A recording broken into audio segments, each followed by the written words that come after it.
Hello everyone, this is part 3 of chapter 3 statistical measures of asset returns. So part 1 and 2 में हमने देखा था कि measures of central tendency क्या होता है, measures of location क्या होता है and dispersion के हमने measures देखे थे, ठीक है। तो अभी part 3 में हम देखेंगे कि skewness and kurtosis क्या होता है, ठीक है। सो स्क्यूनेस समझने के लिए हम पहले उसका अपोजिट समझते हैं कि स्क्यूनेस का अपोजिट क्या होता है। तो स्क्यूनेस का अपोजिट है सिमेट्री, ठीक है। तो स्क्यूनेस में भी हम सबको नहीं पता होगा, बट सिमेट्री हम सबको पता है। सिमेट्री मतलब कोई भी चीज़ को इक्वल पार्ट्स में डिवाइड करना, यानी अगर कोई भी चीज़ में बीच में डिवाइडिंग लाइन है तो उसके एक तरफ जितना एरिया होगा या तो जितनी भी क्वांटिटी होगी उसके दूसरे तरफ उतना ही सेम एरिया होगा या उतना ही सेम क्वांटिटी होगा, जो भी बोल लो, ठीक है। तो उसको बोलेंगे सिमेट्री। सिमेट्री मतलब जब चीज़ें एक लाइन में एक ही जैसी चीज़ें होती है तब उसको बोलते हैं सिमेट्री। तो जैसे अभी एक सर्कल है, ठीक है, ये एक ऑब्जेक्ट है, उसको मैंने बीच में से ऐसे मैंने डिवाइड कर दिया, तो ये तरफ और ये तरफ इक्वल है, ठीक है। ये सर्कल है तो आप एरिया वाइज इक्वल बोल लो, तो ये क्या है, ये सिमेट्री है। ये और ये दोनों सिमेट्रिक है, ऐसा बोलते हैं, ठीक है। अगर मैं इसी सर्कल को ऐसे डिवाइड करूँ तो ये वाला जो पार्ट है और ये वाला जो पार्ट है, क्या ये इक्वल है? नहीं, ये इक्वल नहीं है, ये बड़ा है और ये छोटा है, तो इसको हम क्या बोलेंगे, ये सिमेट्री नहीं है। तो ये क्या है, ये स्क्यूनेस है। तो सिमेट्री का ऑपोजिट क्या होता है, स्क्यूनेस। तो स्क्यूनेस मतलब lack of symmetry is called as skewness, ठीक है। मतलब जो चीज़ सिमेट्रिक नहीं है वो क्या है, स्क्यूड है। यानी बहुत सारी चीज़ें पड़ी है, सपोज वो अगर एक जैसी नहीं है तो वो चीज़ें सिमेट्रिक नहीं हुई, वो चीज़ें क्या है, स्क्यूड है, ठीक है। अभी आप स्क्यूनेस को शेप्स के बाद दूसरे हम एरिया में एप्लीकेबल करके देखते हैं कि स्क्यूनेस का मतलब क्या हो सकता है। सपोज आप कंपनी ए का डेटा एनालाइज कर रहे हो, ठीक है। कंपनी ए, उसका आपने 4 साल का year 1, year 2, year 3, year 4 and year 5 साल का आप रेवेन्यू ग्रोथ एनालाइज कर रहे हो, ठीक है। तो बेस ईयर है ये आपका। तो बेस ईयर से ईयर 1 में 10% रेवेन्यू इंक्रीज़ है, ईयर 2 में इसके कंपेयर में 10% इंक्रीज़ है, ईयर 3 में 11% इंक्रीज़ है, ईयर 4 में मे बी 10.5% इंक्रीज़ है, ईयर 5 में वापस सपोज 11.5% इंक्रीज़ है, ठीक है। तो आप ये ट्रेंड देखोगे तो आपको क्या दिखेगा कि ऑलमोस्ट 10% के आसपास ही रेवेन्यू ग्रोथ रहता है एवरी ईयर, ठीक है। तो इसमें हमको कोई क्वेरी नहीं है कि ठीक है ऑलमोस्ट एवरी ईयर 10% जितना रेवेन्यू ग्रोथ होता है, तो ये क्या है, सिमेट्रिक है। अभी कंपनी बी है, उसका रेवेन्यू ग्रोथ ईयर 1 में है 10%, ईयर 2 में उसका रेवेन्यू ग्रोथ है 40%, ईयर 3 में है 2%, ईयर 4 में है 15%, ईयर 5 में है 20%। तो क्या आप इसमें ट्रेंड बता सकते हो? नहीं, इसमें कोई ट्रेंड बता ही नहीं सकती। इसमें हमको क्वेरी आएगी कि आप सपोज इस कंपनी को ऑडिट करने जाओगे तो क्वेरी आएगी कि अरे ये साल में इतना ज़्यादा ग्रोथ कैसे हो गया, ये साल में इतना कम ग्रोथ क्यों हुआ, ठीक है। तो ये बहुत फ्लक्चुएटिंग है, ये नंबर्स सिमेट्रिक नहीं है, ऑलमोस्ट सेम जैसे नहीं है। तो ये क्या बोलेंगे, ये जो ट्रेंड है वो क्या है, स्क्यूड है। ये ट्रेंड है वो स्क्यूड है और ये ट्रेंड है वो सिमेट्रिक है, ठीक है। तो अब हमको पता है कि स्क्यूनेस का मतलब क्या है। जब चीज़ें इक्वल, मतलब जो चीज़ों में सिमेट्री नहीं है वो चीज़ें क्या है, उन चीज़ों को हम बोलेंगे स्क्यूड है वो चीज़ें, ठीक है। तो अभी श्वेजर में आ जाते हैं। यहाँ भी स्क्यूनेस को पहले सिमेट्री के एंगल से समझाया है कि अगर सिमेट्री होती है तो अगर आप लॉसेज एंड गेंस, अगर एसेट के एग्जाम्पल से इसको देखोगे तो लॉसेज एंड गेंस कोई भी अगर सिमेट्रिक डिस्ट्रीब्यूशन है तो उसके intervals of losses and intervals of gains same होगा जब वो सिमेट्री होगा तब, ठीक है। सपोज कोई एसेट है, ठीक है, उसका डेली रिटर्न, एक हम डेटाबेस निकालते हैं एक एसेट का, 4 दिन का रिटर्न है, -1%, -2%, 1% एंड 2%। ये इसके 4 दिन का डेटा है। अब आप इसका मीन निकालने जाओगे, एवरेज निकालने जाओगे तो कितना आएगा, इन सबको प्लस करोगे, -1 + -2 + 1 + 2, तो क्या आएगा, 0 ही आएगा। और 0 डिवाइडेड बाय 4 करोगे तो क्या आएगा, 0। तो इसका मीन क्या आएगा, मीन रिटर्न 0 आएगा, ठीक है, इस एसेट का। तो आप देखोगे कि इसमें सिमेट्री है, मतलब जितनी बार लॉसेज है उतनी ही बार गेन्स है और उतने ही गेन्स है, ठीक है। तो ये वाले इंटरवल में जितनी बार गेन्स है उतने ही बार ये वाले इंटरवल में गेन्स है, ठीक है। तो उसको क्या बोलेंगे, ये जो डेटा है वो परफेक्टली सिमेट्रिकल डेटा है, ये परफेक्टली सिमेट्रिकल डेटा है। तो ये जो मेरा डेटा सेट है वो सिमेट्रिकल है, ठीक है। अभी ये डेटा सेट में अगर सिमेट्री नहीं हुई तो इस डेटा सेट को क्या बोलेंगे, ये डेटा सेट स्क्यूड है, ठीक है। तो इसमें वही लिखा है कि distributional symmetry implies that intervals of losses and gains will exhibit the same frequency. मतलब जितनी बार गेन्स लॉसेज हुए हैं उतनी ही बार गेन्स हुए हैं, सेम फ्रीक्वेंसी, ठीक है। The extent to which a returns distribution is symmetrical is important because the degree of symmetry tells analysts if deviations from the mean are more likely to be positive or negative, ठीक है। तो symmetry क्यों important है, हमको ये जानना कि कोई चीज़ सिमेट्रिक है या स्क्यूड है, ये इम्पॉर्टेंट क्यों है। ये इम्पॉर्टेंट इसलिए है ताकि हमको पता चले कि एसेट रिटर्न्स के, अगर आप रिटर्न्स की अगर बात करो तो हमको पता चलेगा उससे कि एसेट का ज़्यादातर झुकाव किधर है। सपोज़ आप रिटर्न्स की बात करते हो तो सपोज़ ये मेरा डेटा सेट है, ठीक है। अगर इसमें मैं ऐड कर दूँ 2-3 डेटा पॉइंट्स और ऐड कर देते हैं, ठीक है, और दिन के डेटा ऐड कर देते हैं। सपोज़ इसमें -10% का एक दिन में लॉस था, -15% का लॉस था, ये है पूरा डेटा सेट अब आपका। तो क्या ये सिमेट्रिक है? नहीं, क्योंकि frequency of losses are greater than the frequency of gains, ठीक है। तो ये सिमेट्रिक नहीं है। अच्छा, अभी सिमेट्रिक नहीं है वो पता चल गया, तो इससे हमको क्या फ़ायदा होगा? इससे ये फ़ायदा होगा कि आप देखोगे कि ये सिमेट्रिक नहीं मतलब स्क्यूड है, पर स्क्यूड कौन सी तरफ स्क्यूड है? हमारे बेनिफिट की तरफ स्क्यूड है कि हमारे लॉस की तरफ स्क्यूड है, ठीक है। तो आप देखोगे कि ज़्यादातर नेगेटिव रिटर्न्स है, मतलब स्क्यूनेस मतलब झुकाव किधर हो गया आपका, तो ज़्यादातर झुकाव किधर हो गया आपका, नेगेटिव साइड पे झुकाव हो गया, तो स्क्यूड है। मतलब सिमेट्री नहीं है, स्क्यूड है, पर कैसा स्क्यूड है? नेगेटिवली स्क्यूड है, ठीक है। मतलब झुकाव ज़्यादा इधर है, ठीक है। अभी सपोज इसमें ये ऑब्जर्वेशंस ना होके प्लस के ऑब्जर्वेशंस होते हैं 10% एंड 15%, तो ये आपका डेटा सेट होता है। तो इसमें आपका ये डेटा सेट भी सिमेट्रिक नहीं है, क्योंकि frequency of losses is less than frequency of gains, ठीक है। तो है तो ये भी स्क्यूड, पर ये कैसा स्क्यूड है? पॉजिटिवली स्क्यूड है, तो अपने फेवर में स्क्यूड है। ओके, सो अब हम स्क्यूनेस की बात करते हैं कि टाइप्स ऑफ स्क्यूनेस, ठीक है। सो स्क्यूनेस से हमको ये पता चल गया कि स्क्यूनेस मतलब लैक ऑफ सिमेट्री। ओके, अभी टाइप्स ऑफ स्क्यूनेस क्या होगा?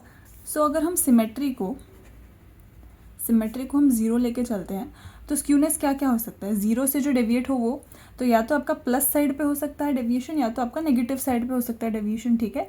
तो स्क्यूनेस, तो ये दो होगा स्क्यूनेस के टाइप्स। तो एक टाइप होता है पॉजिटिव स्क्यूनेस और दूसरा टाइप होता है नेगेटिव स्क्यूनेस, ठीक है। सो अब इन दोनों का एक ग्राफ होता है, जैसे आपने पढ़ा होगा बेल शेप्ड कर्व होता है, जैसे एक नॉर्मल, ये नॉर्मल डिस्ट्रीब्यूशन का कर्व है, इसको बेल शेप्ड बोलते हैं। इसकी स्क्यूनेस क्या है? 0 है, ठीक है। तो ये क्या बोलेंगे? ये सिमेट्रिक है, ठीक है। अभी पॉजिटिव स्क्यूनेस का कर्व कैसे होगा? इसका जो राइट वाला टेल है वो इलोंगेटेड होगा, तो ये पॉजिटिव स्क्यूनेस है। एंड नेगेटिव स्क्यूनेस का कर्व कैसे होगा? इसका जो लेफ्ट वाला टेल है वो इलोंगेटेड होगा, ठीक है। सो ये हो गया zero skewness, positive skewness and negative skewness. तो पॉजिटिव स्क्यूनेस में क्या याद रखना है कि उसकी जो राइट वाली टेल होती है, ये जो दो इसके निकल रहे हैं एंड्स, उनको हम टेल्स बोलेंगे, ठीक है। तो ये जो राइट टेल होती है वो ज़्यादा लंबी होती है पॉजिटिव की, और नेगेटिव में जो लेफ्ट वाली टेल होती है वो ज़्यादा लंबी होती है। तो अभी हम देखते हैं कि ये जो कर्व्स हैं इनका शेप ऐसा क्यों होता है, ठीक है। तो ये कर्व्स एक्चुअल में क्या है? ये कर्व्स अपने आप नहीं बने, ये हम जैसे X axis and Y axis पर डेटा जब प्लॉट करते हैं तो उससे ये कर्व्स बनते हैं, ठीक है। जैसे ये आपका एक्स एक्सिस है, नहीं ये वाई एक्सिस है, ठीक है। इधर ये जो एक्स एक्सिस है उस पर आपका डेटा पॉइंट्स है, data points, and Y axis पे क्या है? फ्रीक्वेंसी है उनकी, फ्रीक्वेंसी ऑफ देयर अकरेंस, मतलब एक डेटा पॉइंट कितनी बार उस डेटा सेट में अकर हुआ है, ठीक है। तो उसको बोलेंगे हम फ्रीक्वेंसी ऑफ अकरेंस। तो सपोज आपके पास कोई डेटा सेट है जिसकी ऑब्जर्वेशंस कितनी है? 10 ऑब्जर्वेशन है, मतलब n = 10 हो गया, ठीक है। सो ये डेटा सेट में हर ऑब्जर्वेशन को सपोज 1 2 3 4 5 6 7 8 9 10, ठीक है। ये 10 ऑब्जर्वेशन है। अभी ये डेटा सेट में हर ऑब्जर्वेशन कितनी बार रिपीट हुई है उसका मैं इधर फ्रीक्वेंसी लिख देती हूँ, जो भी आपका आएगा 1 2 3 4 5 6, ठीक है। अभी इस हिसाब से मैं डेटा में देख के 1 1, सपोज ये आपका डेटा है 1 1 1 2 3 2 ये अपना डेटा सेट है। अब हम इसको प्लॉट करेंगे तो जो 1 वाला डेटा पॉइंट है वो कितनी बार आया है, 3 बार आया है, तो इसका प्लॉटिंग जाएगा इधर। ठीक है, 2 वाला पॉइंट है वो भी 3 बार आया है, तो 2 का प्लॉटिंग भी जाएगा इधर। जो 3 का नंबर है वो एक ही बार आया है ऑब्जर्वेशन। 4 वाला ऑब्जर्वेशन वो भी एक ही बार आया, 5 भी एक ही बार आया और 6 भी एक ही बार आया। ठीक है, तो ये क्या बन गया, इस तरीके का कर्व बन गया। ठीक है, तो इस तरीके से डेटा को प्लॉट जब हम करते हैं तो जिसका ऐसा कर्व बनेगा उसको बोलेंगे कि ये डेटा पॉजिटिवली स्क्यूड है, और जिस डेटा को प्लॉट करके इस टाइप का कर्व बनेगा उसको बोलेंगे नेगेटिवली स्क्यूड है, एंड जिस डेटा को प्लॉट करके इस टाइप का कर्व बनेगा उसको क्या बोलेंगे कि इसमें ज़ीरो स्क्यूनेस है, ये सिमेट्रिक डेटा है। ठीक है, तो अब इसका मतलब क्या होता है, अगर कोई डेटा को प्लॉट करके आपका ये वाला कर्व आया, ठीक है, ये वाला कर्व आया कि भाई ये है, इसकी ये वाली टेल लंबी है। ठीक है, तो उसका क्या मतलब हुआ, मतलब डेटा में कुछ ऐसे नंबर्स हैं, ज़्यादातर डेटा, पूरा डेटा सेट में ज़्यादातर डेटा ऐसा है जो एक पर्टिकुलर एवरेज के आसपास सारी ऑब्जर्वेशंस है, और कुछ ऑब्जर्वेशंस ऐसी है जो आउटलायर्स है, पॉजिटिव साइड पे आउटलायर्स है। मतलब ये कर्व इसका इधर से पीक्ड होगा, इसको पीकिंग बोलते हैं, जो ऊपर की तरफ होता है वो पीक बोलते हैं। तो ये एक जगह से पीक्ड होगा और उसकी टेल लंबी होगी। ठीक है, तो उसमें इधर टेल्स में वॉल्यूम ज़्यादा नहीं है, वॉल्यूम इधर ज़्यादा है, पर फिर भी टेल्स एग्जिस्ट कर रही है। मतलब क्या है कि ज़्यादातर डेटा तो इस रेंज में है, बट उस डेटा में कुछ आउटलायर्स भी हैं जो पॉजिटिव साइड पे हैं, इसलिए मेरा कर्व उधर की तरफ उधर भी मेरा कर्व जा रहा है। जैसे इस डेटा में क्या था, 6 भी था, ज़्यादातर डेटा जो था मेरा वो 2 और 3 के आसपास था, इसलिए आप देखेंगे कि 2 और 3 में ज़्यादा फ्रीक्वेंसी है तो उसका पीक ज़्यादा ऊपर है। बट इस डेटा में आउटलायर्स भी थे, जैसे 5, जैसे 6, ये लोग आउटलायर्स है क्योंकि ये नॉर्मल एवरेज से ज़्यादा पॉजिटिव साइड पे ज़्यादा है, तो इसलिए मेरा कर्व देखो, मेरी जो ये टेल है वो कितनी लंबी खींच गई, जस्ट बिकॉज भले ये एक बार ही रिपीट हुआ है बट डेटा में प्रेजेंट तो है, इसलिए आप प्लॉट करोगे तो आएगा तो सही। ठीक है, तो उसका टेल उसकी वजह से, आउटलायर्स की वजह से लंबा खींच गया उसका टेल। ठीक है, तो इसको क्या बोलेंगे कि पॉजिटिव जब आपका पास डिस्ट्रीब्यूशन होता है तब उसमें आउटलायर्स हैं, और आउटलायर्स मीन जो आपका एवरेज है डेटा का उससे बड़े हैं। ठीक है, तभी जाके आपका राइट वाला टेल इलोंगेट हो गया। ठीक है, और सिमिलरली जब आपके पास नेगेटिव कर्व आता है, जब आपका कर्व ऐसा है, ये आपका नेगेटिव कर्व हो गया। ठीक है, तो इसका क्या मतलब है कि ज़्यादातर डेटा इधर के साइड है, ये वाला जो भी डेटा रेंज होगा, ज़्यादातर डेटा फ्रीक्वेंसी, ये डेटा पॉइंट्स होने की फ्रीक्वेंसी ज़्यादा है, बट इस डेटा में कुछ ऐसे आउटलायर्स हैं जो बहुत कम है, बहुत नेगेटिव साइड पे हैं। ठीक है, सपोज ये डेटा हम प्लॉट कर रहे थे, इसमें कोई ऐसा ऑब्जर्वेशन होता -10। ठीक है, तो आप इधर चले जाते, इधर था -10 से, सपोज तो आपका कर्व कितना इलोंगेट हो जाता, और भले उसकी 1 फ्रीक्वेंसी एक ही बार आया है पर इसका लेफ्ट टेल इलोंगेट हो जाता, जस्ट बिकॉज उसमें क्या था, आउटलायर्स था। ठीक है, सो उसका मतलब, तो पीक्डनेस जो आपकी पीक है, पीक क्या दिखाती है कि इधर ये वाला जो रेंज है, पीक जहाँ पे पीक है वो डेटा ज़्यादा बार रिपीट हुआ है, और जहाँ पे टेल्स है वो कम बार रिपीट हुआ है, फ्रीक्वेंसी उसकी कम है, बट वो ऑब्जर्वेशंस भी है डेटा में, तभी उसकी टेल्स है। ठीक है, और नॉर्मल डिस्ट्रीब्यूशन क्या बताता है कि इक्वल है, जितनी फ्रीक्वेंसी से पॉजिटिव वाले आउटलायर्स है उतनी फ्रीक्वेंसी से नेगेटिव वाले भी आउटलायर्स है, और आउटलायर्स ज़्यादा बड़े हैं नहीं, जिसकी वजह से उनकी टेल्स नहीं है। ठीक है, ज़्यादातर डेटा देखो, आप देखोगे तो मेजॉरिटी डेटा इतने में ही घूम रहा है ज़्यादातर। ठीक है, तो इसमें कोई आउटलायर्स नहीं है, तो बहुत कम है, बहुत मिनिमल है, जो डेटा पे इफेक्ट नहीं डाल रहे, उसका मतलब हो गया नॉर्मल।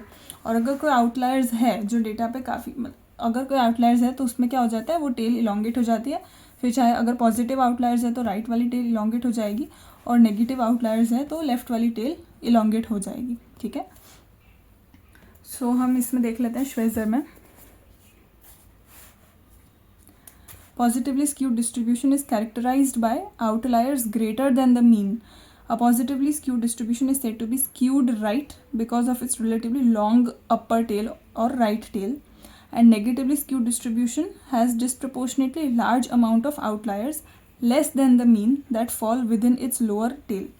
ठीक है, तो मतलब नेगेटिवली स्क्यूड डिस्ट्रीब्यूशन में आउटलायर्स होते हैं जो नेगेटिव साइड पे है, मीन से कम, मीन जो आपका ये डेटा का जो भी एवरेज है, मीन है, उससे कम है आउटलायर्स, उससे नेगेटिव साइड पे आउटलायर्स है तो आपका नेगेटिवली स्क्यूड हो जाएगा, और मीन से अगर पॉजिटिव साइड पे आउटलायर्स है तो वो आपका डेटा पॉजिटिवली स्क्यूड हो जाएगा। ठीक है, फाइन।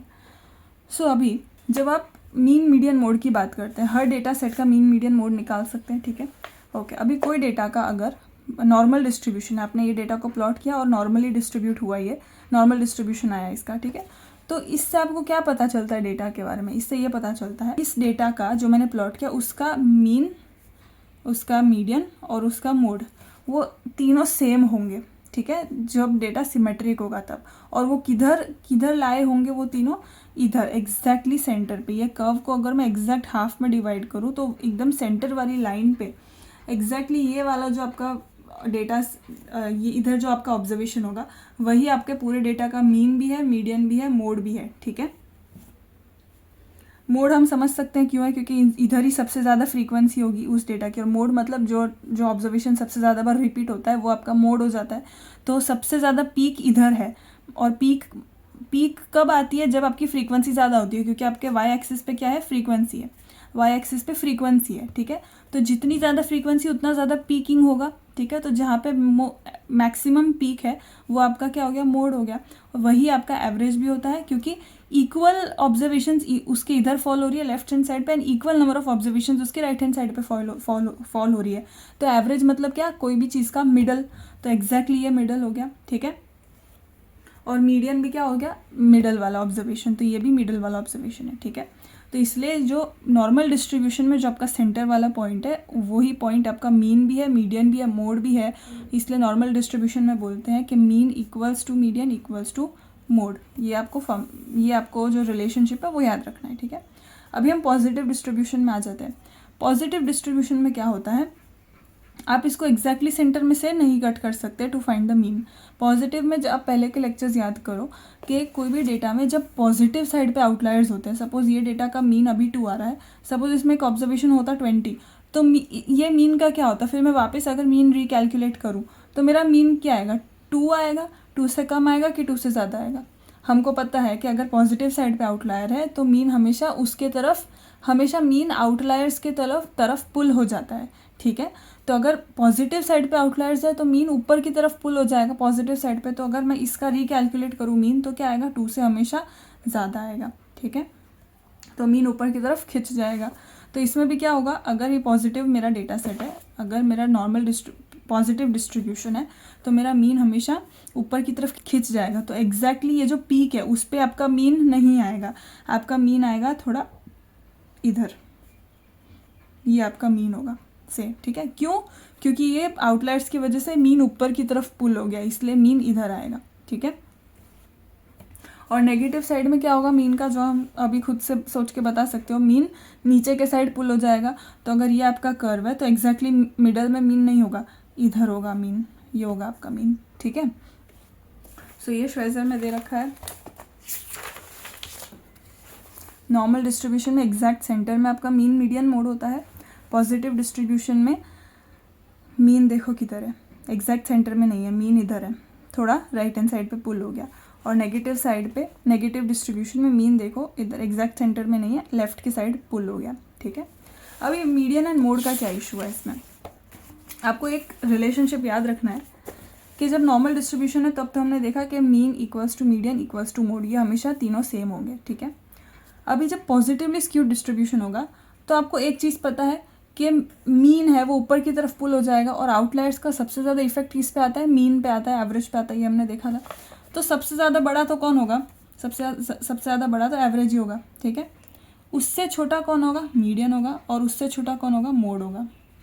तो ये आप कैसे याद रखोगे कि मीडियन हमेशा बीच में आएगा, ऊपर की तरफ कौन खिंच जाता है? एवरेज, तो एवरेज ऊपर चली गई, और बचा कौन? मोड, तो मोड लास्ट में आएगा। ठीक है, मतलब मीन से छोटा मीडियन, मीडियन से छोटा मोड। नेगेटिव डिस्ट्रीब्यूशन में क्या होगा? उल्टा होगा, एक्स बार एवरेज है वो नीचे की तरफ खिंच जाएगा तो वो सबसे कम हो जाएगा, तो एक्स बार सबसे नीचे आ गया। इससे बड़ा कौन होगा? मीडियन, मीडियन हमेशा बीच में रहता है इसीलिए, और उससे बड़ा कौन होगा? मोड होगा। ठीक है, तो ये रिलेशनशिप आपको याद रखना है। तो इसमें क्या लिखा है? For symmetric distribution mean, median and mode are equal, for positively skewed unimodal distribution, ये रिलेशनशिप किस में है, पॉजिटिवली स्क्यूड है और उस डिस्ट्रीब्यूशन में एक ही मोड है, तो उसमें क्या होगा, सबसे छोटा मोड होगा, वैल्यू वाइज की बात है, उससे बड़ा मीडियन होगा और उससे बड़ा होगा मीन, ठीक है। और नेगेटिवली स्क्यूड यूनिमोडल डिस्ट्रीब्यूशन में सबसे छोटा होगा मीन, उससे बड़ा होगा मीडियन और उससे बड़ा होगा मोड, ठीक है। तो आप ये कैसे याद रखोगे, ये वैसे याद रख सकते हो। मोड की पोजीशन आपको याद रखने की ज़रूरत नहीं है, वो ऑटोमेटिक आएगी। आपको क्या याद रखना है, सिर्फ मीडियन का पोजीशन याद रखना है। मीडियन क्या होता है, मिडिल वैल्यू, तो मीडियन हमेशा बीच में आएगा, ऐसे याद रख सकते हो, ठीक है। एक्स बार आप कैसे याद रखोगे कि एक्स बार हमेशा वो पुल ही होता रहता है। अगर आउटलायर्स पॉजिटिव साइड पे है तो ऊपर की तरफ पुल हो गया, मतलब वो हाईएस्ट हो गया। आउटलायर्स नेगेटिव साइड पे नीचे की तरफ पुल हो गया तो वो लोवेस्ट हो जाएगा।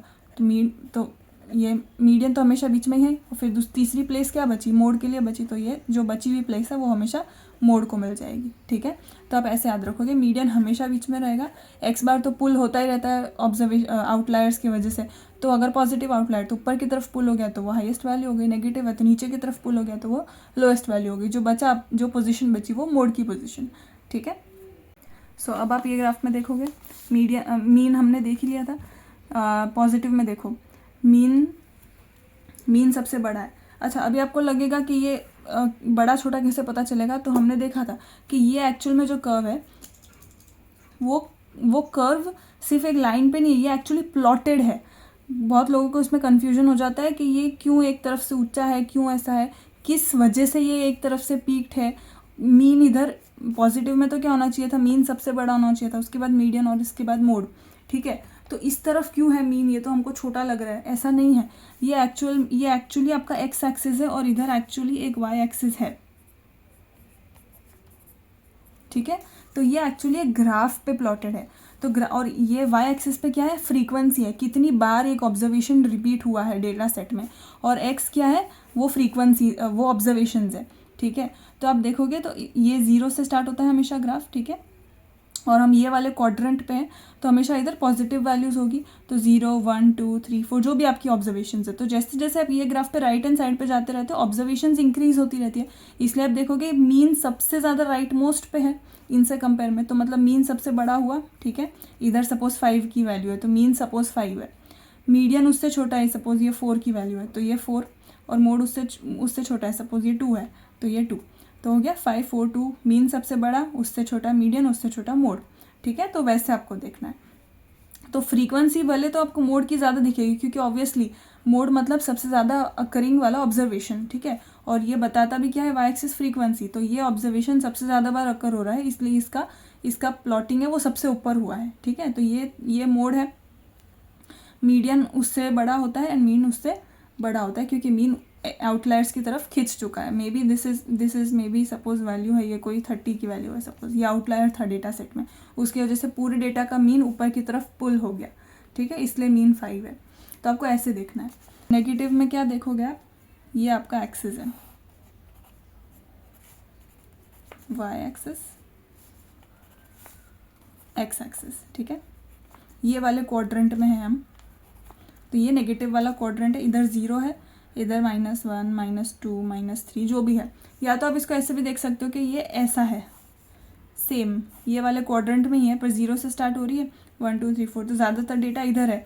पर कुछ आउटलायर्स है जो ये वाले रेंज से कम है, मतलब 1 की तरफ है डेटा, 2 की तरफ है, 3 की तरफ है, और जनरली सारा डेटा आपका 20 से 30 की रेंज में सपोज चल रहा है। वैसे भी देख सकते हो, कोई भी क्वाड्रेंट में आप डाल के देख सकते हो। इन शॉर्ट ये बात है कि इसमें जो मीन है वो छोटा होगा, क्योंकि मोड से छोटा होगा। मोड अगर इधर वैल्यू है सपोज 10 की, तो मीन है आपका, जैसे ही आप लेफ्ट साइड पे आते हो वैसे वैल्यूज़ कम होती जाती है, ठीक है। तो ये सपोज 4 है और मोड है सपोज आपका 5, ठीक है। तो इससे पता चल रहा है कि मीन छोटा है मीडियन से और मीडियन छोटा है मोड से। फिर चाहे आप इसको ये क्वाड्रेंट में देख लो कि ये क्वाड्रेंट में देख लो, एक ही बात है। सो ये था हमारा स्क्यूनेस के टाइप्स। अभी हम देखते हैं कि हम जो बोल रहे हैं कि चलो ये पॉजिटिव स्क्यूनेस है, ये नेगेटिव स्क्यूनेस है, अब इसको हम कैलकुलेट कैसे करेंगे। जैसे हमने इधर देखा कि सिमेट्री मतलब 0 स्क्यूनेस, पॉजिटिव मतलब 0 से प्लस ऊपर और नेगेटिव मतलब 0 से कम, ठीक है। तो 0 से ऊपर कितनी स्क्यूनेस, मतलब कितनी पॉजिटिव स्क्यूनेस, कितनी नेगेटिव स्क्यूनेस, कोई तो नंबर होना चाहिए। जैसे सिमेट्री में कितनी स्क्यूनेस होती है, तो 0 स्क्यूनेस होती है। तो पॉजिटिव में कितनी स्क्यूनेस हो सकती है, 0.5 को भी हम पॉजिटिव स्क्यूनेस बोलेंगे, 3 को भी पॉजिटिव स्क्यूनेस बोलेंगे, मतलब एक वैल्यू तो होता है ना स्क्यूनेस का। नेगेटिव में -0.5 को भी नेगेटिव स्क्यूनेस बोलते हैं, -5 को भी नेगेटिव स्क्यूनेस बोलेंगे। तो ये हम नंबर्स कैलकुलेट कैसे करें कि कोई डेटा सेट में 0.5 का स्क्यूनेस है, कि 3 का स्क्यूनेस है, कि -0.5 का स्क्यूनेस है, कितना स्क्यूनेस है, ठीक है। अगर पॉजिटिव स्क्यूनेस भी है तो कितना, नेगेटिव भी है तो कितना, ठीक है। तो उसके लिए एक फॉर्मूला है, जैसे अपन स्टैंडर्ड डिविएशन और वो सब कैलकुलेट करते हैं, उसी तरीके से हम स्क्यूनेस कैलकुलेट करने का एक फॉर्मूला है हमारे पास। तो उसको क्या बोलेंगे, सैम्पल स्क्यूनेस। सैम्पल क्यों, क्योंकि हम पूरे पॉपुलेशन का नहीं कर रहे, उसमें से n ऑब्जर्वेशंस उठा के उनका कर रहे हैं, जैसे हम स्टैंडर्ड डिविएशन में भी सैम्पल स्टैंडर्ड डिविएशन कैलकुलेट करते थे, ठीक है। तो उसका क्या फॉर्मूला है, sigma x minus x bar whole cube. Standard deviation में क्या कर रहे थे, होल स्क्वायर कर रहे थे, इसमें होल क्यूब करना है, ठीक है। उसको डिवाइड करना है n से, एंड उसके साथ साथ उसको डिवाइड करना है स्टैंडर्ड डेविएशन क्यूब से, ठीक है। मतलब आपको ये चीज़ को, ये वाला जो ऊपर का न्यूमरेटर है, उसको 2 चीज़ों से डिवाइड करना है। एक तो नंबर ऑफ ऑब्जर्वेशन यानी n से डिवाइड करना है, दूसरा आपको इस चीज़ को स्टैंडर्ड डेविएशन के क्यूब से डिवाइड करना है, ठीक है। तो अगर आप ये फॉर्मूला को ऐसे दूसरी तरीके से लिखो समझने के लिए, तो ये क्या है, sigma x minus x bar whole cube divided by n into standard deviation cube, ठीक है। इसको आप ऐसे भी लिख लो जैसे इन्होंने लिखा है, x minus x bar cube divided by standard deviation का cube into 1 divided by n, वही बात है, ठीक है। तो आपको याद रखना है। तो ये क्या हो गई, सैम्पल स्क्यूनेस की आपकी फॉर्मूला हो गई, ठीक है। सो अब ये फॉर्मूला से आंसर आपका कुछ भी आ सकता है, प्लस भी आ सकता है, नेगेटिव भी माइनस भी आ सकता है, कि -0.5 आया, -3 आया, या तो +6 आया, +1 आया, कुछ भी आ सकता है। कुछ भी क्यों आ सकता है, अभी जैसे स्टैंडर्ड डेविएशन देखोगे, वेरिएंस देखोगे, तो उसमें आंसर कभी भी माइनस में नहीं आएगा। क्यों, क्योंकि हम उसमें स्क्वायर करते थे, मतलब x माइनस एक्स बार जो भी आंसर आया, x माइनस एक्स बार कुछ भी आ सकता है, उसका हम हमेशा स्क्वायर करते थे। तो वो अगर नेगेटिव भी हो x माइनस एक्स बार का सम, तो वो स्क्वायर करके क्या हो जाता, पॉजिटिव हो जाता था, और डिवाइडेड बाय n करते थे। तो स्टैंडर्ड डेविएशन, वेरिएंस, ये सब का नेगेटिव आने का कोई चांस ही नहीं है, क्योंकि हम उसको नेगेटिव ना आए उसके लिए ही स्क्वायर करते थे डेलिबरेटली, ठीक है। पर इसमें क्या है, हम क्यूब कर रहे हैं, तो ज़रूरी नहीं है कि आपका जो आंसर है वो पॉजिटिव ही हो, क्योंकि सपोज आप -1 इंटू +2 इंटू -3 सपोज ये करते हो, ठीक है। तो इसका प्रोडक्ट, इसका आंसर क्या होगा कि 1 इंटू 2 2, 2 इंटू 3 6, ठीक है। और साइन कैसा होगा, plus minus minus minus minus plus, तो ये +6 आ गया आपका, ठीक है। सपोज आपका ऐसा होता है ऑब्जर्वेशन, इधर भी -2 होता, -1 इंटू -2 इंटू -3, ठीक है। तो आपका आंसर क्या होता, 6 होता, 1 इंटू 2 इंटू 3 6, साइन क्या होता, minus minus plus, plus minus minus, तो -6 आता, ठीक है। तो आप कोई भी चीज़ को जब 3 बार मल्टीप्लाई करते हो तो उसकी साइन कुछ भी आ सकती है, प्लस भी आ सकती है, माइनस भी आ सकती है, ठीक है। 2 माइनस साइंस को आप मल्टीप्लाई करोगे तो वो प्लस ही होने वाला है, ठीक है।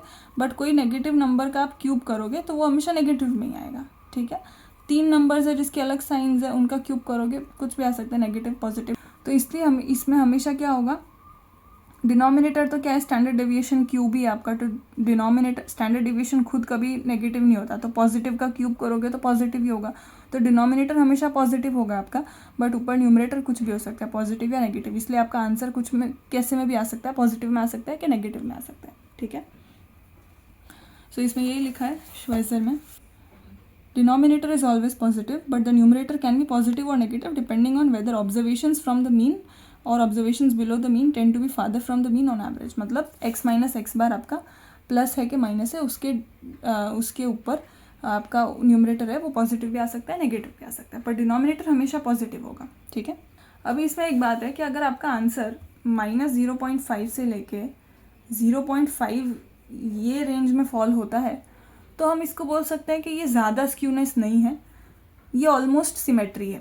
क्योंकि देखो ना, स्क्यूनेस का सिमेट्री में स्क्यूनेस कितनी होती है, 0 होती है। अब आपका जो डेटा का स्क्यूनेस निकला वो -0.5 निकला, या तो 0.5 ये रेंज में निकला, तो ये कोई ज़्यादा बड़ी रेंज नहीं है, ये ऑलमोस्ट सिमेट्री ही है, ठीक है। तो अगर कोई चीज़ को हम एक्चुअल में पॉजिटिव स्क्यूनेस तब बोलेंगे जब वो मैटर तब करेगा जब ये उससे इस रेंज से बाहर कोई वैल्यू, सपोज 1 का स्क्यूनेस आ गया तो हाँ भाई ये एक्चुअल में ये थोड़ा अच्छे से पॉजिटिवली स्क्यूड है। सपोज ठीक है 0.8 का तो ये अच्छे से पॉजिटिवली स्क्यूड है। सपोज -2 का स्क्यूनेस आ गया तो ये अच्छे से नेगेटिवली स्क्यूड है। ठीक है, ये रेंज तो ठीक है, मतलब ऑलमोस्ट सिमेट्री बोल सकते हो इसको, बिकॉज 0 के आसपास है। तो इसमें हम वही देखते हैं कि values of sample skewness in excess of 0.5 in absolute value are considered significant. 0.5 के एक्सेस में वैल्यूज़ है, चाहे इधर चाहे इधर, तो हम उसको सिग्निफिकेंट बोलेंगे कि हाँ इसमें सिग्निफिकेंट स्क्यूनेस है, फिर चाहे वो पॉजिटिव है या नेगेटिव, उसमें सिग्निफिकेंट है। बाकी इसी रेंज में है तो थोड़ी बहुत स्क्यूनेस है, ठीक है, ऑलमोस्ट सिमेट्री ऐसा। ओके, सो हमने स्क्यूनेस देख लिया। अब हम देखते हैं next topic which is kurtosis. ठीक है, सो कर्टोसिस है वो स्क्यूनेस के रिलेशन में ही है, तो हम समझते हैं कैसे। कर्टोसिस क्या होता है? कर्टोसिस जो स्क्यूनेस में जो हमारे ग्राफ्स थे, जो हमारे कर्व्स थे, पॉजिटिव बोलो चाहे नेगेटिव बोलो, कोई भी कर्व्स, इनकी जो हम टेल्स की बात कर रहे थे, जो टेल्स हैं इनकी, ठीक है, उसकी जो उसका जो विड्थ है, उसकी जो फैटनेस है वो टेल्स की, कितनी फैट है टेल्स, उसको बोलते हैं कर्टोसिस। ठीक है, कि सपोज ये कर्व है, नॉर्मली डिस्ट्रीब्यूटेड लेते हैं, ऐसा कर्व है। ठीक है, तो इसके आप टेल्स देखो, इसकी टेल्स बहुत पतली पतली टेल्स है, ज़्यादा वॉल्यूम नहीं है टेल्स में, मतलब फैट नहीं है, थिन टेल्स है। अभी एक दूसरा कर्व देखते हैं,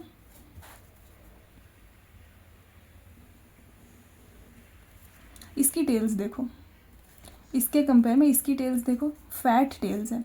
ठीक है, इसमें ज़्यादा, इनकी टेल्स में भी वॉल्यूम है, इसमें क्या था, ज़्यादातर वॉल्यूम इधर ही था, इधर, इनकी टेल्स में ज़्यादा वॉल्यूम नहीं था। इसमें क्या देखोगे आप, टेल्स में काफ़ी वॉल्यूम है, इससे कंपेयर में काफ़ी वॉल्यूम है, मतलब एक नॉर्मल डिस्ट्रीब्यूशन की जो टेल्स होती है उससे कंपेयर में काफ़ी वॉल्यूम है। तो इसका जो कर्टोसिस होगा वो इसके कंपेयर में ज़्यादा आएगा, हायर कर्टोसिस, और इसका जो कर्टोसिस होगा वो लोअर होगा। ठीक है, तो कर्टोसिस मतलब ये टेल्स का फैटनेस, टेल्स फैट है मतलब ज़्यादा कर्टोसिस है, टेल्स थिन है मतलब कम कर्टोसिस है। ठीक है, तो इसमें क्या लिखा है हम पढ़ते हैं, kurtosis is a measure of degree to which a distribution is more और less peaked than a normal distribution. अब जो हमने पढ़ा इसमें क्या लिखा था, इसमें टेल्स के बारे में नहीं लिखा, कर्टोसिस में ऐसा नहीं लिखा कि कितना फैटनेस है टेल्स का। तो अभी हमने ऐसा क्यों देखा कि टेल्स का फैटनेस मतलब कर्टोसिस, क्योंकि एक दूसरे एस्पेक्ट से वो लिंक्ड है। कर्टोसिस इसमें कौन से एंगल से लिखा है, मोर और लेस पीक्ड, मतलब एक नॉर्मल एक कर्व कितना ज़्यादा या कितना कम पीकिंग है उसमें, इसको पीकिंग बोलते हैं। कोई भी चीज़, माउंटेन पीक्स होती है, पीक्स मतलब ऊपर की तरफ कोई पीक, एक पॉइंटेड चीज़, ठीक है, उसको पीक बोलते हैं। तो वो कर्व कितना ज़्यादा या कितना कम पीक है, उसमें कितना कम पीकनेस है, उसको बोलेंगे हम, उसका मेजर है कर्टोसिस। ठीक है, तो अब पीकनेस से और टेल्स से क्या रिलेशन है, तो एक रिलेशन है। सपोज आप समझो कि एक थ्रेड है, या तो कोई भी ये किसी वायर या ऐसा कुछ है, आपने इसको पकड़ के रखा है यहाँ से ऊपर से। ठीक है, अभी आप इसको जितना ऊपर की तरफ खींचोगे, ठीक है, और एक सरफेस पे रखा हुआ है, आप उसको ऊपर की तरफ खींच रहे हो, पुल कर रहे हो, तो उसके नीचे के एंड्स का क्या होगा। देखो ये वायर था, इसको मैंने ऊपर की तरफ पुल किया तो क्या होगा उसका, ये ऐसे रखा हुआ है वायर, मैंने इसको ऐसे पुल किया, ऐसे पुल किया, तो ये ऊपर पुल हो गया, तो इसके एंड्स ऑटोमेटिकली ऊपर आ गए। ठीक है, आप कोई भी वायर घर पे करके देखना, कोई भी वायर आप सरफेस पे रखो, उसको ऐसे पुल करो, तो जब तक वो उसका जब तक आपने कम पुल कर रखा है तब तक उसका जो नीचे के एंड्स होंगे वो हमेशा सरफेस पे फ्लैट होंगे। ठीक है, पर जैसे आप उसको ऊपर पुल करोगे, वो जो एंड्स है वो भी ऊपर की तरफ पुल होते जाएंगे, तो वो सरफेस से दूर होते जाएंगे, मतलब वो एंड्स और सरफेस के बीच का जो डिस्टेंस है वो बढ़ता जाएगा। मतलब देखो ये ऐसा नीचे था, फिर मैंने उसको धीरे धीरे पुल किया, तो ये एंड्स भी ऊपर जाते रहे। ठीक है, तो जितना ज़्यादा इस कर्व में पीक होगा, जितना ज़्यादा ऊपर की तरफ पीकिंग होगी इस कर्व में, उतना ही ज़्यादा आपका टेल्स भी मोटे होंगे कर्व्स के, और जितना कम पीकिंग होगा उस कर्व में उतना टेल्स भी कम होंगे। अब इससे भी ज़्यादा मैं कम पीक कर दूँ, ये तो नॉर्मल डिस्ट्रीब्यूशन है, इसको मैं इससे भी कम पीकिंग करूँ तो क्या हो जाएगा, साव ही ऐसा हो जाएगा, मतलब इससे भी ज़्यादा कम, इसको भी मैं और नीचे, इसको मैं अब ये नीचे कर दूँ तो क्या हो जाएगा, टेल्स और बैठ जाएंगी उसकी, राइट। तो इसको क्या बोलते हैं, इसका कर्टोसिस इससे भी कम आएगा, ठीक है। और जितना, क्योंकि इसमें पीकिंग कम है, तो आप या तो ऐसा बोलो कि टेल्स जिसका मोटा है उसका कर्टोसिस ज़्यादा है, या तो आप ऐसा बोलो कि जिसमें पीक ज़्यादा है उसमें कर्टोसिस ज़्यादा है, ठीक है। क्योंकि ऑटोमेटिकली जहाँ पे पीक ज़्यादा होगा वहाँ पे टेल्स भी मोटी होगी, और जहाँ पे पीक कम होगा वहाँ पे टेल्स भी कम होगी, ठीक है। सो ये ज़्यादा पीक वाले डेटा को क्या बोलते हैं, लेप्टोकर्टिक बोलते हैं। लेप्टोकर्टिक है ये कर्व है वो लेप्टोकर्टिक है। ये कर्व है वो नॉर्मली डिस्ट्रीब्यूटेड है, और जो ऐसा बैठा हुआ कर्व है उसको क्या बोलते हैं, प्लेटिकर्टिक, ठीक है। और ये तो नॉर्मल डिस्ट्रीब्यूशन वाला ही कर्व है, इसका भी नाम है मेसोकर्टिक, ठीक है। तो ये लेप्टोकर्टिक मतलब पीक हाई है उसकी, प्लेटिकर्टिक मतलब पीक ऑलमोस्ट बहुत कम है, और मेसोकर्टिक यानी नॉर्मल डिस्ट्रीब्यूशन जितनी ही पीक हो अगर उसकी तो उसको बोलेंगे मेसोकर्टिक कर्व, ठीक है। तो ये आप नाम कैसे याद रखोगे, उसके वर्ड में ही उसका मीनिंग है। प्लेटिकर्टिक, प्लेटू, ये प्लेटिकर्टिक, कर्टिक तो मतलब पता है आपको कर्टोसिस का आ गया, ठीक है। प्लेटी मतलब ये कहाँ से आ रहा है, प्लेटू से आ रहा है। एक होता है माउंटेन्स होते हैं ऐसे, ठीक है, और दूसरा होता है प्लेटूज होते हैं, जो माउंटेन्स नहीं होते पर थोड़ा सा राइज होता है, नॉर्मल ज़मीन चल रही है उसमें थोड़ा सा राइज होता है, इसको हम प्लेटूज बोलते हैं, ठीक है। तो इससे वर्ड आता है प्लेटिकर्टिक, क्योंकि इसमें भी थोड़ा सा ही बम्प है, थोड़ा सा ही पीक है, ज़्यादा पीक नहीं है, तो इसको प्लेटिकर्टिक बोलेंगे। लेप्टोकर्टिक, कोई चीज़ लीप होती है, लीप मतलब ऊपर की तरफ लीप करते हो आप, ठीक है, जंप करते हो ऊपर की तरफ, तो ये ऊंचा है इसलिए उसको लेप्टोकर्टिक बोलेंगे। और जो सेम अगर नॉर्मल डिस्ट्रीब्यूशन की तरह है तो उसको मेसोकर्टिक बोलते हैं, ठीक है। तो आपको क्या याद रखना है कि लेप्टोकर्टिक जो कर्व होता है उसमें इसकी जो टेल्स होती है वो फैट होती है, फैट टेल्स होती है। प्लेटिकर्टिक कर्व की जो टेल्स होती है वो थिन टेल्स होती है, ठीक है। तो लेप्टोकर्टिक का जो कर्टोसिस आता है वो ज़्यादा आता है, प्लेटिकर्टिक का कर्टोसिस कम होता है, मेसोकर्टिक का कर्टोसिस नॉर्मल लेवल का होता है, ठीक है। अभी क्योंकि नॉर्मल डिस्ट्रीब्यूशन हर चीज़ का मिडिल पॉइंट है, मतलब नॉर्मल डिस्ट्रीब्यूशन है, ये एक स्टेबल सिचुएशन है, उससे ऊपर गया तो पॉजिटिव स्क्यूनेस बोलते हैं, उससे नीचे गया तो नेगेटिव स्क्यूनेस बोलते हैं। मेसोकर्टिक के ऊपर गया तो लेप्टोकर्टिक, इसके नीचे गया तो प्लेटिकर्टिक। तो ये हमेशा अपना एक थ्रेशोल्ड होता है, तो ये थ्रेशोल्ड का हम हमेशा बोलते हैं कि स्क्यूनेस 0 है, तो उसी हिसाब से नॉर्मल डिस्ट्रीब्यूशन है उसका स्क्यूनेस उसका कर्टोसिस हमेशा 3 होगा, ठीक है। नॉर्मल डिस्ट्रीब्यूशन का कर्टोसिस 3 होता है।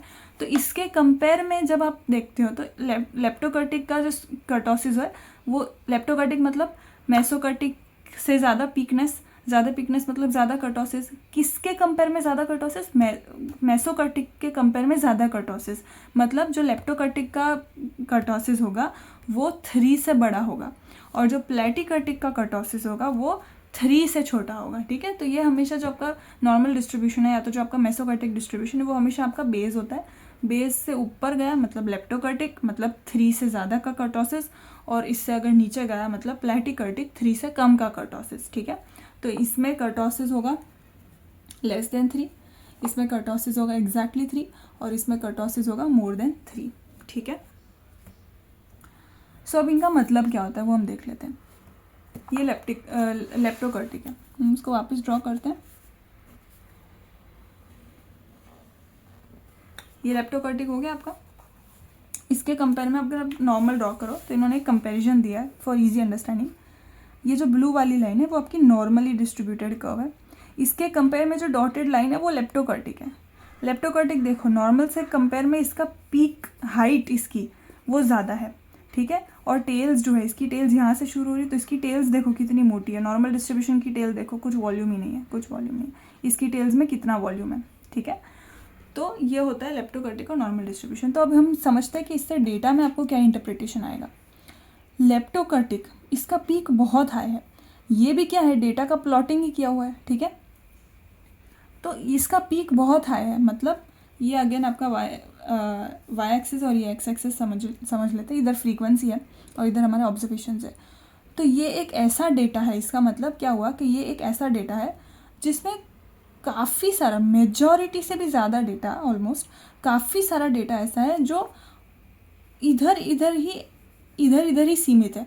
इसलिए आप देखो कि इसकी पीक इससे भी ज़्यादा, नॉर्मल से भी ज़्यादा फ्रीक्वेंसी है, मतलब कुछ ज़्यादा ही फ्रीक्वेंसी है। ये वाली रेंज में देखो ये वाला जो आपका रेंज है, ये वाला जो रेंज है, ज़्यादातर डेटा, ये ऐसा एक डिस्ट्रीब्यूशन है जिसमें ज़्यादातर डेटा इसी रेंज में है, इसी रेंज में, मतलब मीन के आसपास आसपास आसपास बहुत थोड़े थोड़े डिस्टेंस पे ही है, मीन से इसी रेंज पे घूम रहा है ज़्यादातर डेटा। बट ऐसा भी डेटा है जो मीन से दूर है, फिर वो चाहे अगर पॉजिटिव स्क्यूनेस है तो इस तरफ होगा, नेगेटिव स्क्यूनेस है तो इस तरफ होगा, पर ऐसा भी डेटा है कि वो आउटलायर्स है और वो डेटा की भी फ्रीक्वेंसी अच्छी खासी है, तब जाके आपके टेल्स जो हैं वो मोटे हैं, फैट टेल्स है। कोई भी चीज़ की फैटनेस मतलब इधर, क्योंकि इधर हमारे वाई एक्सिस पे फ्रीक्वेंसी है, तो जितना जितना आपका ऊपर जितनी चीज़ फैट होगी, मतलब जितनी चीज़ फैट हुई उतना फ्रीक्वेंसी ज़्यादा। तो क्योंकि इसका हाइट देखो कितना ज़्यादा हाइट था, इसलिए हम बोल रहे हैं कि ये सबसे में काफ़ी सारा डेटा है, मेजॉरिटी डेटा जो इधर इधर इसी रेंज में घूम रहा है, तभी जाके इसी रेंज की देखो फ्रीक्वेंसी कितनी ज़्यादा है, ठीक है। और आप देखोगे पर टेल्स की भी फ्रीक्वेंसी काफ़ी ज़्यादा है। नॉर्मल का टेल देखो अब ऑलमोस्ट 0 की फ्रीक्वेंसी, इनकी टेल्स में देखो कितनी सारी फ्रीक्वेंसी है, मतलब काफ़ी फ्रीक्वेंसी है, मतलब आउटलायर्स की भी काफ़ी अच्छी फ्रीक्वेंसी है, ठीक है। तो ये डेटा सेट ऐसा टाइप का डेटा है जिसमें ऑलमोस्ट काफ़ी सारा डेटा ऐसा है जो इसी मीन के, एवरेज के इधर उधर छोटे छोटे डिविएशंस में ही घूम रहा है। ऑलमोस्ट एवरेज जितना है, एवरेज से कम, ये बस इतने छोटे से रेंज में ही घूम रहा है, ठीक है। ऑलमोस्ट एवरेज वाली वैल्यूज़ ही है सारे डेटा में, बट इस डेटा में कुछ वैल्यूज़ ऐसी भी है जो आउटलायर्स है, मतलब एवरेज से काफ़ी दूर है, चाहे पॉजिटिव साइड पे चाहे नेगेटिव साइड पे काफ़ी दूर है, और उनकी फ्रीक्वेंसी भी है, अच्छी फ्रीक्वेंसी है मतलब, ठीक है। तो उसको बोलेंगे लेप्टोकर्टिक। तो इसका आ गया डेटा का मतलब। अभी नॉर्मल डिस्ट्रीब्यूशन देखो, उसके कंपेयर में नॉर्मल डिस्ट्रीब्यूशन में क्या होता है, इधर से लेके इधर तक,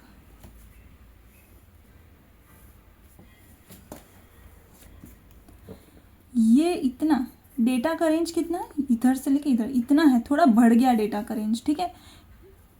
ये है आपका डेटा का रेंज, ये पोर्शन में ज़्यादा, ये पोर्शन की हाइट सबसे ज़्यादा है, मतलब काफ़ी डेटा है जो इस रेंज में है, और काफ़ी सारा डेटा ऐसा भी है जो ये वाली रेंज में, मतलब नॉर्मली डिस्ट्रीब्यूटेड है। ऐसा नहीं है कि ऑलमोस्ट सारा डेटा इधर ऑलमोस्ट मीन के एवरेज के आजू बाजू ही क्लस्टर्ड है और थोड़ा सा ही डेटा है जो आउटलायर्स है, ऐसा नहीं है। नॉर्मल में क्या है, मीन के इस तरफ भी equal amount of data clustered है और मीन के इस तरफ भी equal amount of data clustered है, ज़्यादा आउटलायर्स नहीं है। इसलिए आप देखो मेरी टेल्स ज़्यादा है ही नहीं, इसमें कोई टेल्स ही नहीं है, ठीक है। मीन जो एवरेज के आसपास जितना डेटा होना चाहिए उतना डेटा है, थोड़ा बहुत इधर उधर है, उसमें आउटलायर्स नहीं है, इसकी टेल्स में कोई वॉल्यूम ही नहीं है, ठीक है। तो वो नॉर्मल डिस्ट्रीब्यूशन है। लेप्टोकर्टिक आप समझ गए कि एक ही जगह पे, एक ही छोटे से एरिया में बहुत ज़्यादा पीक है और उसकी जो टेल्स है वो भी फैट है, मतलब ये ऐसा डेटा है जिसमें बहुत सारी ऑब्जर्वेशंस ऐसी है जो ऑलमोस्ट एवरेज के आजू बाजू ही घूम रही है, उनकी बहुत ज़्यादा फ्रीक्वेंसी है वैसी ऑब्जर्वेशंस की, बट कुछ ऐसी ऑब्जर्वेशंस है कि एकदम ही एवरेज से ज़्यादा दूर है, ठीक है। तो उसको बोलेंगे लेप्टोकर्टिक।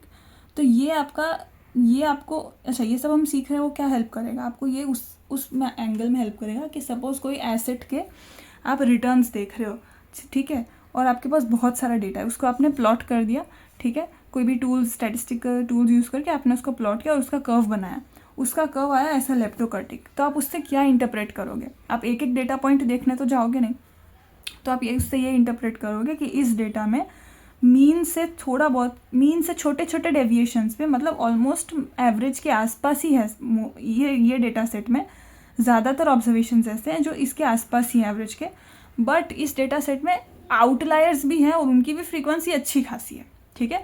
नॉर्मल डिस्ट्रीब्यूशन में जितनी फ्रीक्वेंसी होती है आउटलायर की, उससे ज़्यादा फ्रीक्वेंसी है इस डिस्ट्रीब्यूशन में, लेप्टोकर्टिक में आउटलायर्स की उससे नॉर्मल से ज़्यादा फ्रीक्वेंसी है, ठीक है।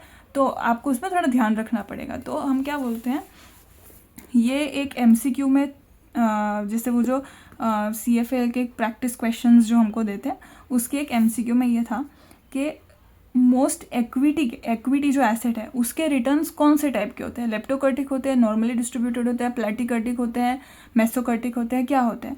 तो उसका आंसर क्या है कि इक्विटी रिटर्न्स जनरली लेप्टोकर्टिक होते हैं, मतलब जनरली इक्विटी रिटर्न्स क्या होते हैं, एवरेज के आजू बाजू ही घूमते हैं, पर सडनली उसमें कुछ, बट उसमें आउटलायर्स भी हो सकते हैं कि हो सकता है कोई एसेट में जनरली तो ये एसेट ये इसके आसपास ही, एवरेज के आसपास ही घूमता रहता है, बट कभी कभी वो एकदम ज़्यादा ऊपर चला जाता है, ठीक है, तो आउटलायर्स, या तो कभी कभी एकदम ज़्यादा नीचे चला जाता है। जो जनरली इक्विटी के रिटर्न्स होते हैं वो इसी फैशन में वर्क करते हैं।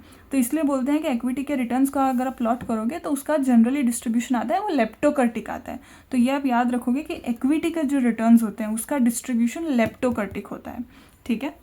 और जैसे हमको लेप्टोकर्टिक में पता चल रहा है कि टेल्स इसकी फैट है, मतलब ये आपका एवरेज हुआ, मतलब एवरेज से डेविएशन, एवरेज से जो डेविएशन है उसका प्रोबेबिलिटी अच्छा खासा है, ठीक है, उसका प्रोबेबिलिटी है, ग्रेटर लाइक्लीहुड है कंपेयर टू नॉर्मल डिस्ट्रीब्यूशन में जितना लाइक्लीहुड होता है उससे ग्रेटर है लाइक्लीहुड, मतलब रिस्क का लाइक्लीहुड ज़्यादा है, ठीक है।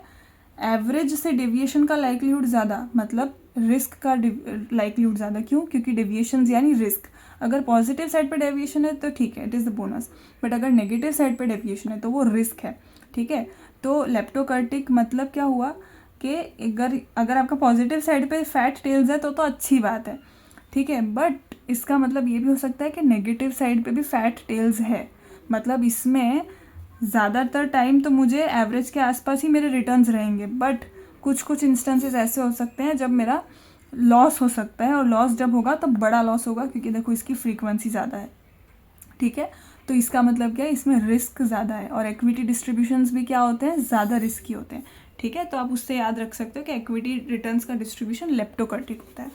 तो हम इसमें देख लेते हैं, leptokurtic return distribution will have more returns clustered around the mean and more returns with large deviations from the mean, fatter tails होंगे, ज़्यादातर रिटर्न्स होंगे वो मीन के आजू बाजू ही क्लस्टर्ड होंगे, इधर इधर इधर इधर ये वाली रेंज में, बट डेविएशंस भी जो होंगे उसके वो भी काफ़ी बड़े होंगे फिर, ठीक है, मतलब उसकी टेल्स फैट है।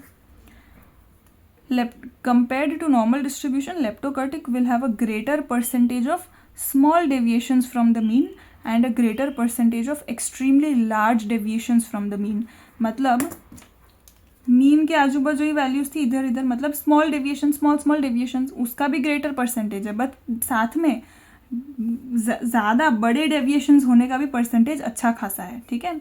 नॉर्मल में देखोगे तो बड़े डेविएशन होने का कोई परसेंटेज खास है ही नहीं, बट लेप्टोकर्टिक में देखोगे तो अच्छा खासा परसेंटेज है जो आपको बड़े डेविएशंस भी हो सकते हैं। ज़्यादातर तो छोटे छोटे डेविएशंस ही रहेंगे मीन से, क्योंकि डेटा इधर इधर ही क्लस्टर्ड है और मीन के आजू बाजू, बट इधर भी फैट टेल्स है, फ्रीक्वेंसी ज़्यादा है, प्रोबेबिलिटी ज़्यादा है, तो इधर बड़े डेविएशंस होने के भी अच्छे चांसेस है, ठीक है।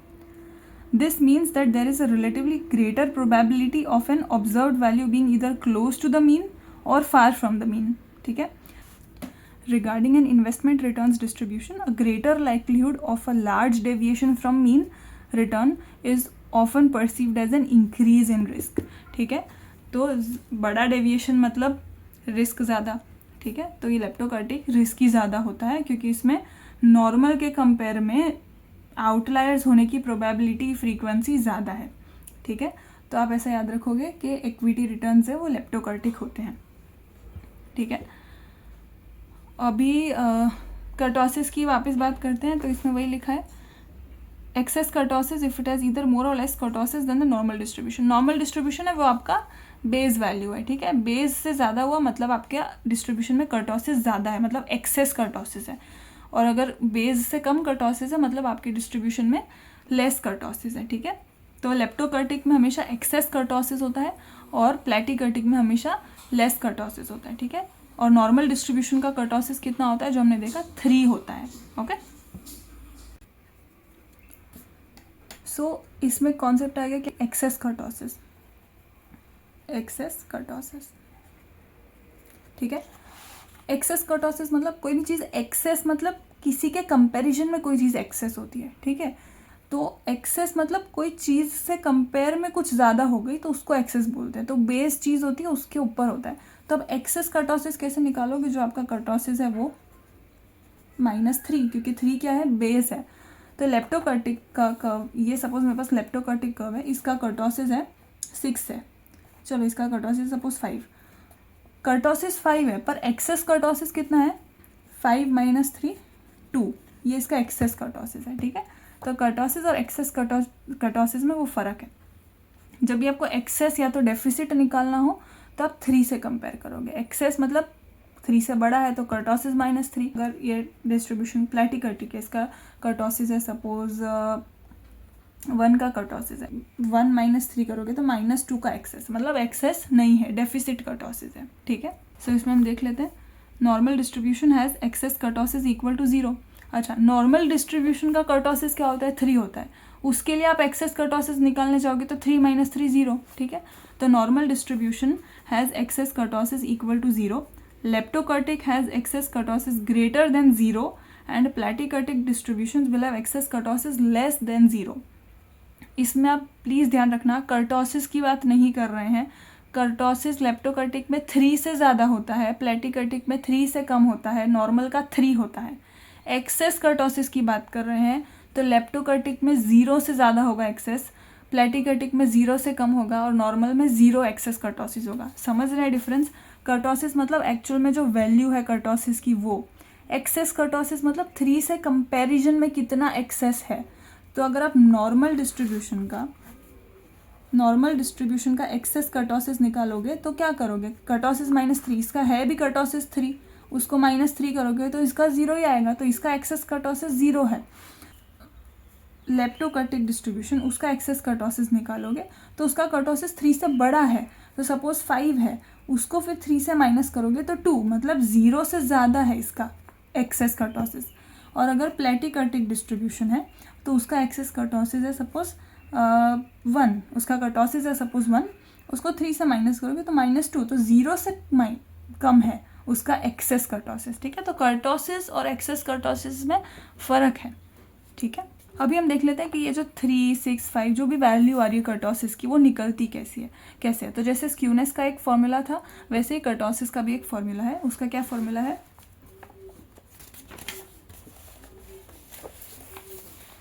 उसका ये फॉर्मूला है, सैम्पल कर्टोसिस, अगेन इसमें भी sample kurtosis equals to same जो स्क्यूनेस का फॉर्मूला है वही, आपको बस जो क्यूब था उसकी जगह 4 से सब्सटीट्यूट करना है, मतलब sigma x - x bar raise to 4, ठीक है, raise to the power of 4 divided by standard deviation raise to the power of 4 divided by n। ठीक है, मतलब सेम स्क्यूनेस वाला फॉर्मूला, सिर्फ क्यूब की जगह रेस टू द पावर 3 किया था, उसकी जगह रेस टू द पावर 4 करना है सबको। ठीक है, तो आपको वो क्या आ जाएगा? सैम्पल कर्टोसिस आ जाएगा। ठीक है, अभी हमने जो भी पढ़ा स्क्यूनेस कर्टोसिस वो कहाँ काम आता है? ठीक है, तो वो रिस्क मैनेजमेंट में काम आता है। तो देखो, skewness and kurtosis are critical concepts for risk management because when securities are modelled using an assume normal distribution, जब सिक्योरिटीज़ को हम ऐसे प्लॉटिंग करते हैं तो उसमें क्या होता है? Risk managers put very little emphasis on the mean and standard deviation and focus more on the distribution of returns in the tails of the distribution, that is because that is where the risk is। ठीक है, जो हम asset managers होते हैं वो कोई भी distribution पे ये इस चीज़ पे फोकस नहीं होगा कि इसका एवरेज कितना है, इसका स्टैंडर्ड डिविएशन, इस पे भी होता है फोकस, बट उससे भी ज़्यादा फोकस है उनका, ये चीज़ भी काफ़ी इंपॉर्टेंट है कि उसकी टेल्स में कितना डिस्ट्रीब्यूशन है, क्योंकि वहीं पे रिस्क है। इधर ही आपका डेटा इधर ही है तो ठीक है, कोई रिस्क ही नहीं है, एवरेज के आजू बाजू ही है। ठीक है, बट उसकी टेल्स में कितना डेटा, कितना वॉल्यूम है, वो उसकी टेल्स में रिस्क पड़ा है। रिस्क कहाँ पे पड़ा होता है? टेल्स में पड़ा होता है। इसलिए ये स्क्यूनेस, कर्टोसिस, ये सब देखना इंपॉर्टेंट है। सिर्फ स्टैंडर्ड डेविएशन और मीन से आप नहीं जज कर सकते कोई भी एसेट को। ठीक है, यह हमारा हो गया कॉन्सेप्ट स्क्यूनेस एंड कर्टोसिस का। Thank you.